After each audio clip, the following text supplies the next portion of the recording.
Bismillahirrahmanirrahim. Assalamualaikum warahmatullahi wabarakatuh. Muslimin, muslimat, sahabat-sahabat, mudah-mudahan anda dan keluarga anda sejahtera, bahagia dan dimurahkan rezeki oleh Allah Subhanahu wa taala. Muslimin yang saya menonton, saya sahabat anda dalam motivasi Abu Hasan Al-Asy'ari. Jadi alim ulama bagi tahu kepada kita bahawa ada beberapa golongan yang Allah selamatkan dia daripada azab kubur. Ada beberapa grup, ada beberapa kumpulan manusia yang Allah selamatkan dia daripada azab kubur. Jadi penting kita menjadi golongan ini.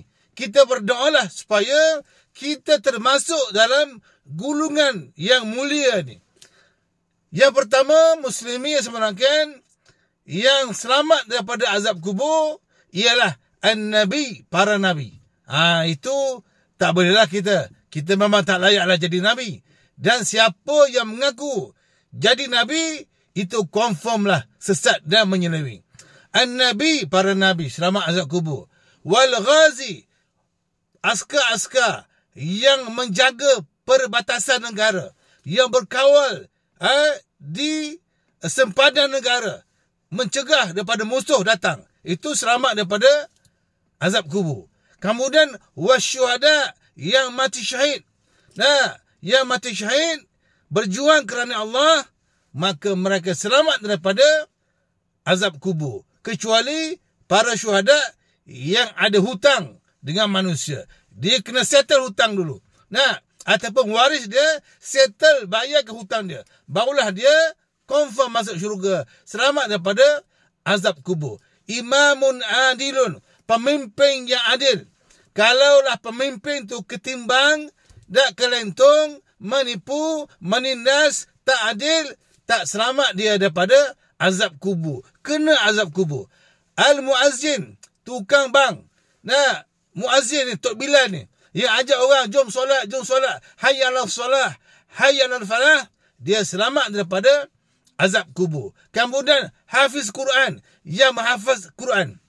Jadi kita kena galakkan anak-anak kita banyak menghafaz Al-Quran. Kemudian banyak juga hafal hadis. Kalau kita banyak hafal hadis, kita boleh jadi macam imam-imam yang hebat. Imam Bukhari, Imam Muslim, An-Nasa'i, Abu Daud, Ibnu Majah, At-Tirmizi dan seumpamanya. Jadi yang hafal Quran selamat daripada azab kubur. Siapa lagi yang selamat daripada azab kubur? Al-mar'ah matat fi nafasiha. Perempuan yang mati bersalin. Ini sangat mulia tuan-tuan. Dia nak bersalin, tiba-tiba mati. Dia selamat daripada azab kubur. Jadi suami-suami kena perhatian masa isteri nak bersalin tu. Jangan sibuk ke lain. Jadi beri dia semangat. Bagi dia dorongan, insya-Allah. Kemudian yang selamat daripada azab kubur juga ialah ulama bagi tahu, man mata yaumil jum'ah wa lailatiha. Siapa mati hari Jumaat, malam Jumaat, dia selamat daripada azab kubur, insya-Allah. Muslimin yang sama dengan marilah sama-sama kita berusaha untuk menjadi insan yang hebat.